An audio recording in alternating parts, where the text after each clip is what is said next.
Assalamualaikum warahmatullahi wabarakatuh.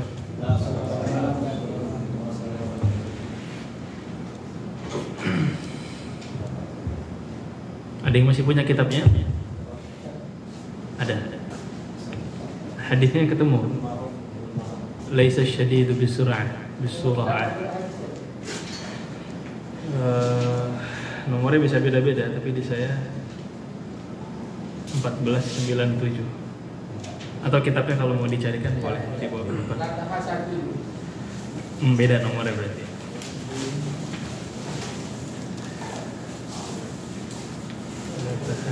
Aduh, masih jauh. Boleh lihat kitabnya?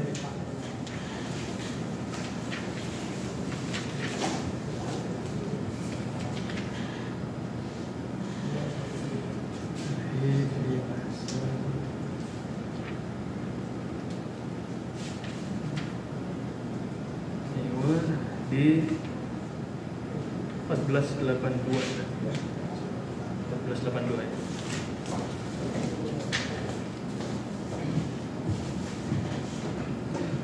Nah, di antum mana nggak tahu? Laisa syadid bisur'ah. Kalau di saya 1497, di antum 1482 ya. 82. Boleh dibaca dulu, nanti mungkin Abu Yudin mengikuti.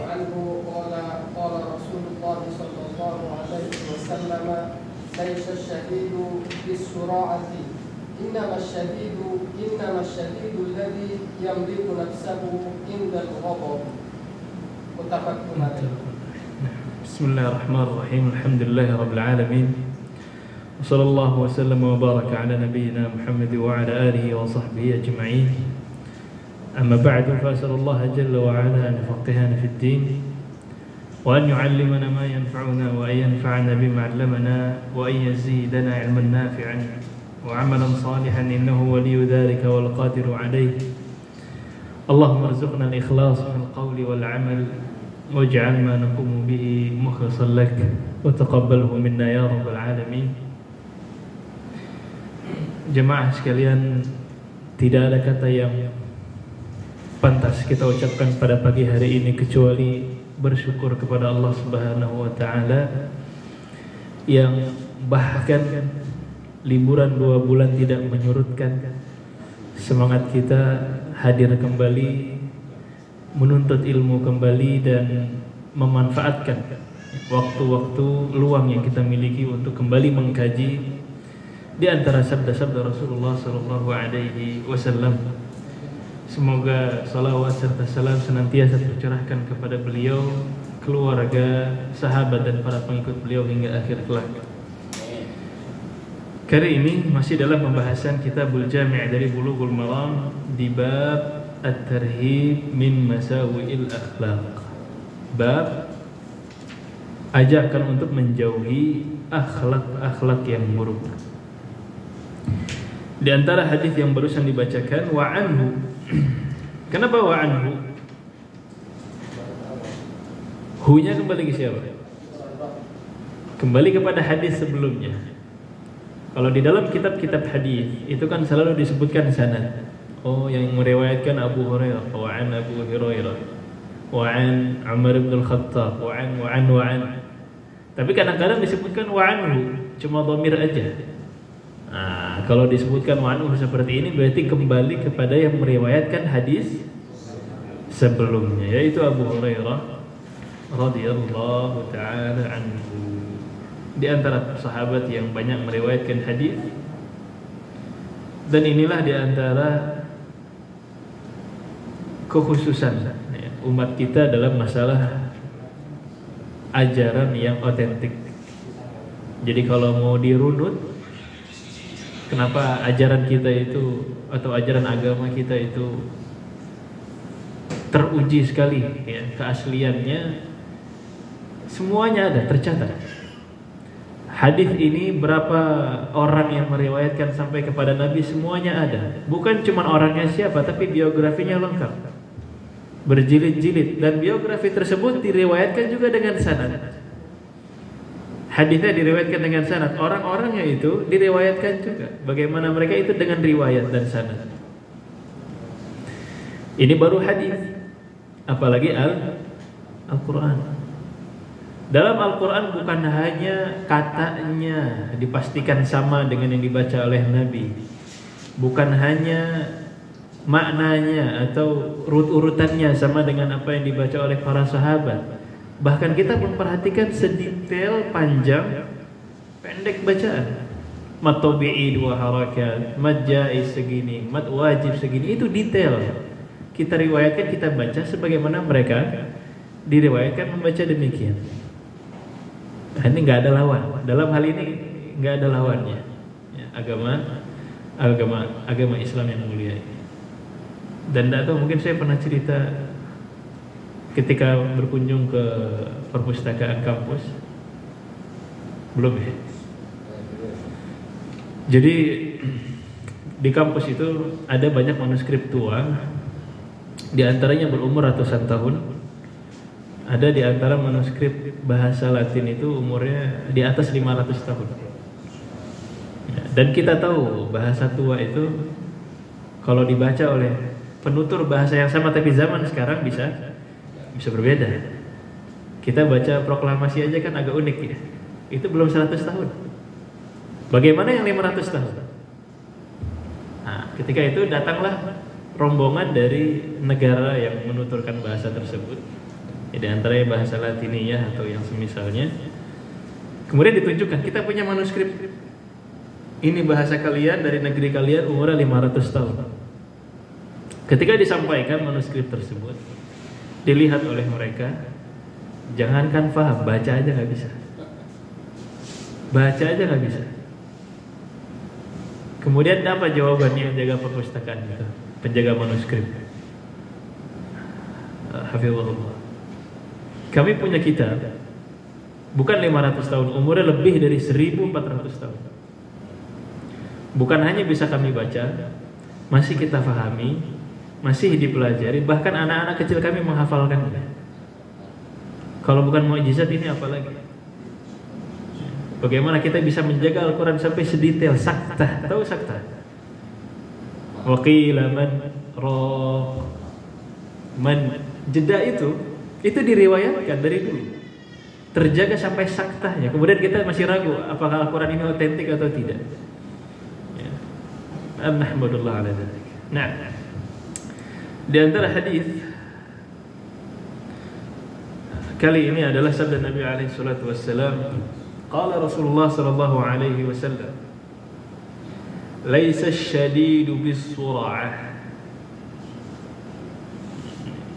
innama asy-syadid alladhi yamliku nafsahu 'inda al-ghadab."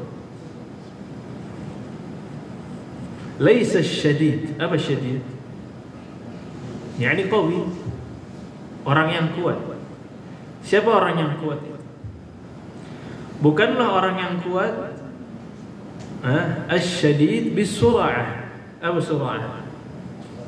Bukan cepat. Kalau cepat pakai sin. Sur'ah itu cepat. Tapi sur'ah, gulan. Bukan tinju, gulan. Beda ya.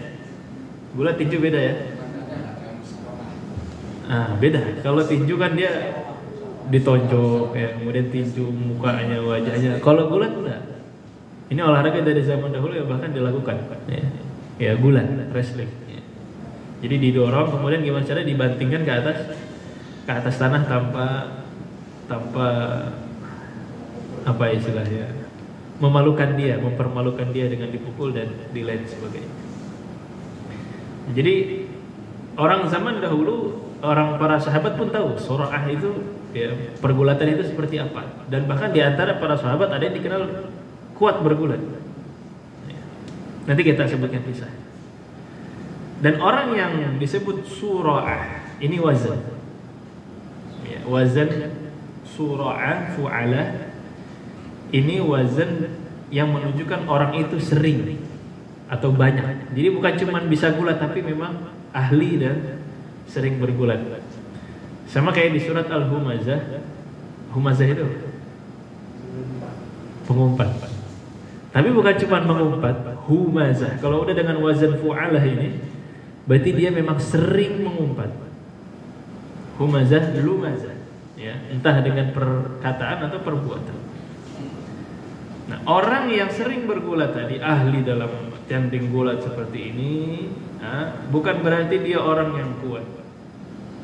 Ya, bukan berarti dia orang yang kuat. Dan disebutkan juga dalam hal ini di antara sahabat yang ahli dalam gulat adalah kita kenal Umar, ya. Tapi ada yang lebih masyhur, spesifik gulat, bukan tempur, ya. Spesifik gulat itu Rukana ibn Yazid.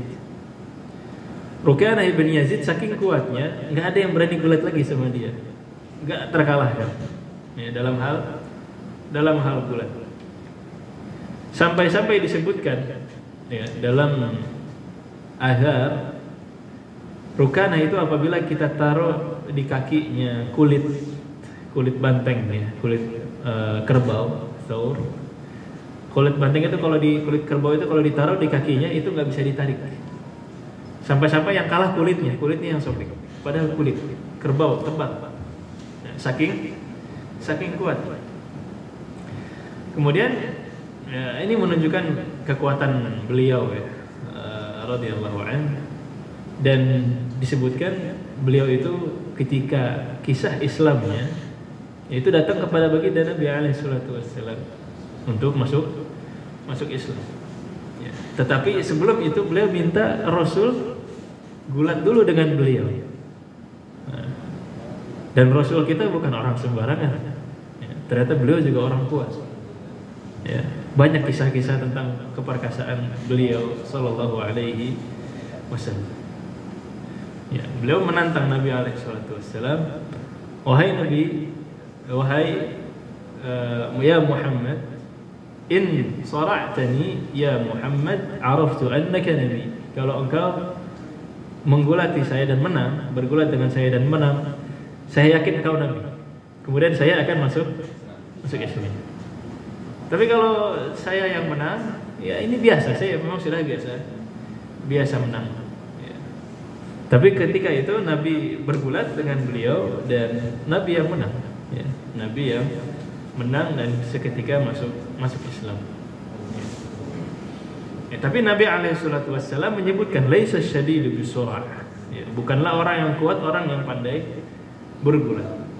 Ya. Kemudian jawaban beliau, innamas syadid alladhi yamliku nafsahu 'indal ghadab. Ya, tapi orang yang kuat itu adalah orang yang bisa menahan dirinya ketika sedang marah. Karena ketika dia menahan dirinya, dia berarti bergulat dengan dirinya. Itu gulatnya juga kuat juga dengan dirinya sendiri. Ya. Sebagaimana kita tahu bahwa Nabi alaihissalam juga pernah bersabda tentang rasa marah atau amarah itu diibaratkan seperti jamrah. Ya. Apa jamrah? Bara api. Ya.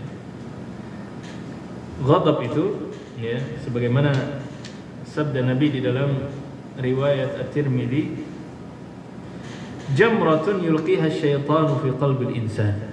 Jadi rasa marah itu sebagaimana bara api yang dilemparkan ke hati manusia. Ya. Makanya kalau kita lihat orang marah itu kayak terbakar memang, matanya melotot, ya, merah, urat kepalanya keluar semua, wajahnya memerah, bahunya tegang, bibirnya kenapa? Bergetar. Ya. Makanya di sini Nabi SAW pernah berkali-kali didatangi oleh para sahabat, ya Rasulullah, ausini, wahai Rasul, nasihati saya, berikanlah wasiat, berikanlah nasihat untuk saya. Ya, maka Nabi menjawab, la taghdab. Wah, nggak puas sahabatnya, masa nasihat cuma jangan marah. Ya. Kemudian ausini, nasihati saya. Kemudian Nabi bilang, la taghdab, jangan marah. Sampai 3 kali, qal ausini Rasul, nasihati saya. Kemudian beliau mengatakan, la taghdab. Ya. Karena memang amarah itu tadi, ya, dia bisa memberikan efek yang tidak remeh. Dan masalah ghadab atau masalah rasa marah itu ada 3 macam. al-ghadabu thalathatu aqsam. Rasa amarah itu ada tiga jenis atau tiga tingkatan. Yang pertama, para ulama menyebutkan mubtada'ul ghadab. Mubtada' al-ghadab. Jadi amarah yang awal-awalnya, ya, pemanasannya masih tingkatan yang paling mula, ya, paling awal. Yang paling awal ini dia belum menghilangkan akalnya dan semua perbuatan dia masih dianggap. Jadi kalau dia ketika marah, ya, masih di mubtada'il ghadab, kemudian dia mentalak istrinya, kemudian dia menjual sambil marah misalkan, semuanya dianggap. Ya. Kemudian yang kedua adalah muntahal ghadab. Ya, kalau muntahal ghadab itu amarah yang sampai tingkat paling atas. Amarah yang bahkan dia tidak sadar apa yang dia lakukan atau dia ucapkan. Ya. Bahkan dia nggak tahu dia lagi di bumi atau sedang di langit. Ada orang seperti ini, ada. Ya. Mungkin orang kita nggak banyak ya, tapi mungkin ada ya yang parah seperti itu. Kemudian yang ketiga adalah yang wasat, ya, yang di tengah-tengah antara yang permulaan atau yang puncaknya amarah. Dan sebagaimana yang kita sebutkan tadi, para ulama membagi tiga ini karena memiliki hukumnya masing-masing. Kalau dia masih di awal, kalau dia masih awalan dari rasa amarah, maka semua yang dia lakukan sah. Dia baru mulai marah, kemudian dia melakukan akad apa misalkan, itu sah. Ya. Dia ucapkan apa itu dianggap. Tapi kalau dia tingkatan yang marahnya amarah sampai menutup akal dia, yang nggak bisa dia sadar lagi. Kadang-kadang orang marah, kemudian dia mentalak istrinya, kita bilang, kamu barusan mentalak istri kamu. Oh iya, saya nggak tahu. Nah, kadang-kadang dia nggak sadar. Atau dia mengucapkan ucapan-ucapan yang dia tidak sadar, itu tidak dianggap. Ya, tidak dianggap. Ya. Kecuali kalau memang dia di puncak amarah kemudian merusak barang orang lain, tetap. Ya. Kalau masalah hak orang lain tetap diminta, ya, tetap ditagih. Ya, seperti orang gila. Orang gila itu kalau merusak barang orang, gimana hukumnya? Hah? Kalau yang dirusak barang orang ditagih. Tagihnya sama siapa? Sama walinya. Kayak anak kecil, persis kayak anak kecil. Kalau anak kecil merusak barang orang lain, ya, barangnya mahal begitu, ya ditagih. Tapi ditagihnya ke siapa? Ke walinya. Nah, jadi kalau dia masalahnya hak orang lain, tetap ditagih, ya, karena merusak barang orang lain. Nah, yang jadi perselisihan para ulama adalah di tengah-tengah. Nah, kalau di tengah-tengah bukan yang awal-awal, kemudian bukan puncak amarah, apakah tasarrufatuhu mu'tabar, apakah dianggap, misalkan dia mentalak istrinya lagi marah tapi tengah-tengah, apakah dianggap atau enggak, ini yang masih jadi perdebatan di antara para ulama. Nah,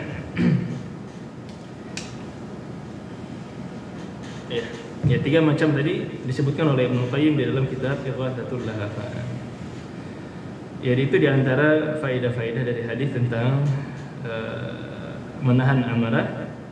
Dan di dalam hadis ini juga kita lihat bahwa bagaimana Nabi SAW itu dalam mengajar benar-benar indah. Jadi beliau mendekatkan hal yang jauh dengan apa yang dilihat oleh para sahabat. Para sahabat tahu gulat, para sahabat tahu pergulatan itu seperti apa, orang yang kuat itu seperti apa, maka dibawa, ya, anjuran untuk menahan marah tadi dibawa kepada hal yang mereka ketahui semuanya. Nah, mungkin satu hadis lagi, atau ini dua hadis tapi satu tema. Fadhil. وعن ابن عمر رضي الله تعالى عنهما قال رسول الله صلى الله عليه وسلم الظلم ظلمات يوم القيامة متفق عليه. Nah, kemudian وعن جابر رضي الله تعالى عنه قال رسول الله صلى الله عليه وسلم اتقوا الظلم فإن الظلم ظلمات يوم القيامة واتقوا الشح فإنه أهلك من كان قبلكم أخرجه مسلم. Nah, kalau baik. Yang hadis berikutnya adalah zulm, ya, berbuat zalim. Ittaqu zulm, fa inna zulma zulumatun yawmal qiyamah, atau az-zulmu zulumatun yawmal qiyamah. Jauhilah kezaliman, karena kezaliman itu merupakan kegelapan di hari kiamat. Dan kezaliman itu bisa terjadi di dalam 3 hal. Kezaliman bisa terjadi di dalam 3 hal. Bisa jadi di dalam harta, kemudian bisa jadi nafs atau jiwa, bisa jadi juga al-'ird atau kehormatan. Liqaulin Nabi sallallahu alaihi wasallam, "Inna dima'akum wa amwalakum wa a'radakum." Sesungguhnya darah kalian, harta kalian, dan kehormatan kalian haramun alaikum kahurmati yaumikum hadha. Dihormati.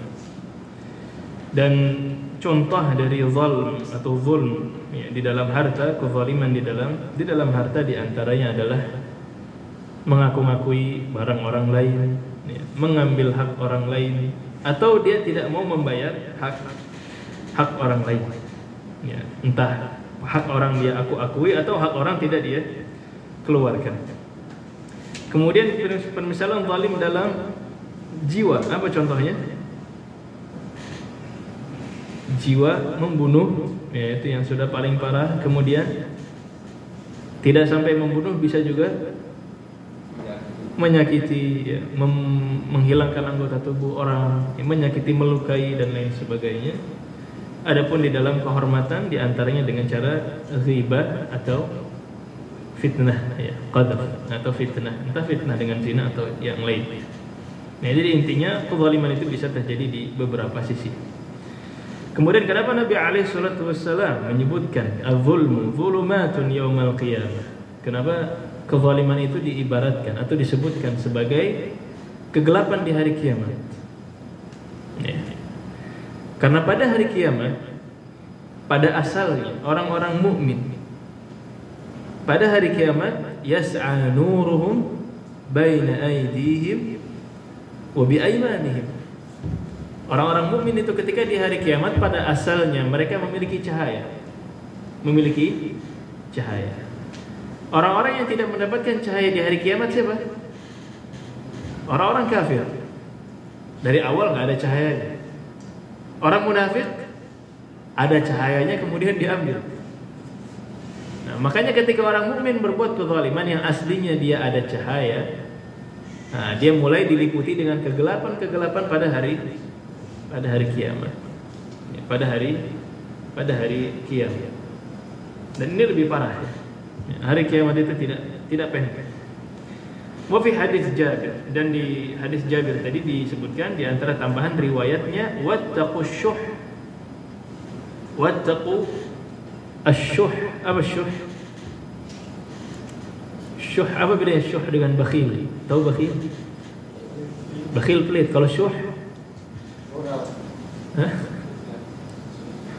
Kalau syuh itu bukan cuman pelit tapi dia tamak. Nah, jadi kalau cuman bakhil, dia punya harta, dia apa yang dia punya tapi tidak mau dikeluarkan. Tapi kalau syuh, apa yang dimiliki oleh orang lain dia juga pengen punya, tingkatannya lebih tinggi lagi. Ya. Nah, ya padahal bakhil aja udah parah, ya. Orang itu bakhil itu macam-macam. Ada yang bakhil dalam harta, ada yang bakhil dalam ilmu, ada yang bakhil dalam beramal. Ya. Di antaranya yang disebutkan oleh Nabi SAW, al-bakhil man idza dzukirtu 'indahu lam yusalli 'alaihi. Ya, orang yang bakhil adalah orang yang ketika aku disebutkan tetapi dia tidak bersolawat. Ya, salawatullahi wa salamuhu 'alaihi. Nah, ini bakhil dalam beramal. Kemudian kalau kita bertanya sama alim, nggak dijawab padahal tahu, ya, berarti dia bakhil dengan ilmu. Ya. Kemudian kalau orang yang diminta membayar sesuatu tapi tidak bayar, berarti bakhil dengan harta. Nah, itu bakhil. Tapi syuh tingkatannya beda lagi. Ya, kalau sampai syuh, ya, dia bukan hanya menahan apa yang dia miliki, ya, tetapi dia juga ingin mengambil atau ingin memiliki apa yang orang lain punya. Nah, ini hati-hati. Wattaqus syuh, dan jauhilah syuh. Fa innahu ahlaka man kana qablakum. Karena sesungguhnya syuh tadi, ya, itu diantara yang menghancurkan umat-umat sebelum kalian. Nah, di antara faedah dalam hadis ini yang pertama adalah at-tahdhir 'anil dzulm. Ya. Ajakan untuk menjauhi kezaliman. Ya, di antara dalam hadisnya tadi Nabi sallallahu alaihi wasallam menyebutkan wa'id, ya, menyebutkan ancaman. Kalau kita zalim ada ancamannya nanti di hari kiamat. Ya. Dan di dalam hadis juga kita menemukan di sana itsbat yaumil qiyamah, bahwa hari kiamat itu benar adanya. Karena az-zulmu dzulumatun mata yaumil qiyamah. Berarti yaumil qiyamah itu benar adanya. Tapi di sini ada pertanyaan. Kenapa hari kiamat disebut qiyamah? Qiyamah kira-kira. Ayo. Bukan bangkit. Apanya yang bangkit? Dia bangkit dari kematian.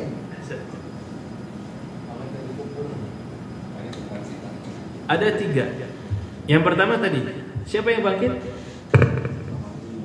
Manusia, ya. Karena di dalam hari kiamat, ketika hari kiamat, an-nas yaqumuna fihi min quburihim qiyamah, yaqumuna min quburihim. Ya, di antara dalilnya liyaumin 'azim yauma yaqumun nas li rabbil alamin. Makanya disebut qiyamah, hari kebangkitan, dibangkitkan. Yang kedua, apa lagi? Sama, akar katanya sama-sama dibangkitkan atau dihadirkan atau ditegakkan. Ditegakkan apa? Keadilan, ahsan. Di hari kiamat, keadilan yang tidak kita temukan di dunia. Yang kalau misalkan, ya, di dunia kita tidak bisa mengharapkan keadilan, kena kasus misalkan tapi nggak pas, ya, hukumnya, semuanya nanti akan dihisab kembali dan diadilkan kembali di hari kiamat. Maka bagi kita pengadilan dunia bukan jalan terakhir, masih ada nanti di akhirat. Ya, di antara dalilnya wa nadha'ul mawazin al-qist liyaumil qiyamah fala tuzlamu nafsun syai'an. Ya, maka tidak ada seorang pun yang dizalimi di dalamnya. Yang terakhir, ayatnya adalah inna lanansuru rusulana walladzina amanu fil hayatid dunya wa yawma yaqumul ashhad. Jadi di hari kiamat adalah yauma yaqumul ashhad, adalah hari di mana para saksi itu dihadirkan. Jadi kita di hari kiamat tadi diadili memang, tapi diadilinya dengan benar-benar keadilan, catatannya lengkap, saksinya ada, ya, semuanya terbuka. Nah, kemudian di antara faedah yang lain, bahwa ketakwaan itu kadang-kadang dinisbatkan kepada hal yang lain. Walaupun bertakwa biasanya seringnya bertakwa kepada Allah. Tapi di dalam hadis tadi apa? Wattaqus syuh. Wattaqu asy-syuh. Apa wattaqus syuh berarti maksudnya? Maksudnya bertakwa kepada Allah itu. Wattaqullah, jauhilah, ij'al bainak wa bainahu wiqayah. Jadi bukan hanya dijauhi tapi bikin batas. Ya, bikin batas, bikin pelindung. Jauhi dengan jauh, kemudian dibikin wiqayah. Nah, itu dari azab Allah yang pertama tadi ketika disebut wattaqullah dan amarahnya. Kemudian wattaqus syuh. Bukan cuma jauhi tapi bertakwalah dari syuh. Jangan didekati sama sekali. Dan banyak disebutkan juga di dalam ayat-ayat yang lain, wattaqu yauman turja'una fihi ila Allah. Ya, buatlah batas, ya, dari amarah-amarah, ancaman-ancaman yang ada nanti di hari ketika kalian dikembalikan kepada Allah Subhanahu wa taala. Wattaqun nar allati u'iddat lil kafirin. Bertakwalah dari api neraka, jauhilah. Ya. Dan yang paling masyhur, yang paling kuat di antara yang lain, wattaqullaha alladzi antum bihi mu'minun. Jadi intinya takwa adalah ittikhad wiqayah, menjadikan pelindung, menjauhi dan membuat batasan dan perlindungan. Dan faedah yang terakhir, tadi di dalam hadis kita lihat bahwa wattaqus syuh disebutkan di sana, fa innahu ahlaka man kana qablakum. Bahwasanya syuh itu membinasakan orang-orang yang ada di sebelum kalian. Berarti apa yang menjadi sebab binasanya umat terdahulu bisa jadi juga menjadi sebab binasanya umat di zaman sekarang. Ini kaidah. Apa yang bisa menjadi membinasakan umat terdahulu bisa membinasakan umat sekarang. Kalau tidak demikian, buat apa disebutkan sebab-sebab kebinasaan umat-umat terdahulu? Makanya harus hati-hati. Kalau ada orang yang bilang umat ini atau umat Islam ini kan umat yang paling mulia, beramalnya lebih sedikit tapi pahalanya lebih banyak. Berarti berlaku juga kebalikannya. Kalau beramal solehnya sedikit, pahalanya lebih banyak, berarti ketika dia beramal buruk, konsekuensinya lebih besar. Ya. Konsekuensinya lebih besar. Ya, maka hati-hati. Hati-hati. Ya, sebagaimana kita kalau sama orang itu, kalau orangnya dekat dengan kita, baik dengan kita, ya, tapi kalau dia berbuat salah justru kita ingetin gitu kan. Tapi kalau orang yang kita nggak kenal, ya sudah dibiarkan saja berlalu demikian. Nah, ini mungkin 3 hadis, ya, 3 hadis yang bisa dibahas pada hari ini. Semoga bermanfaat dan insyaallah akan berlanjut lagi kajian kita. Insyaallah Asatidzah nanti akan kembali di hari Jumat pekan depan. Tapi nggak tahu apakah bisa langsung hadir nanti ke sini atau jet lag dulu. Ya. Semoga dimudahkan nanti perjalanannya dan semoga kita yang di sini diberikan taufik untuk selalu bisa beramal dan menuntut ilmu. Ini yang bisa dibahas pada hari ini. Hadza wa sallallahu wasallam ala nabiyyina Muhammad wa ala alihi wa sahbihi ajma'in. Subhanakallahumma wa bihamdik, asyhadu an la ilaha illa anta, astaghfiruka wa atubu ilaik. Assalamualaikum warahmatullahi wabarakatuh.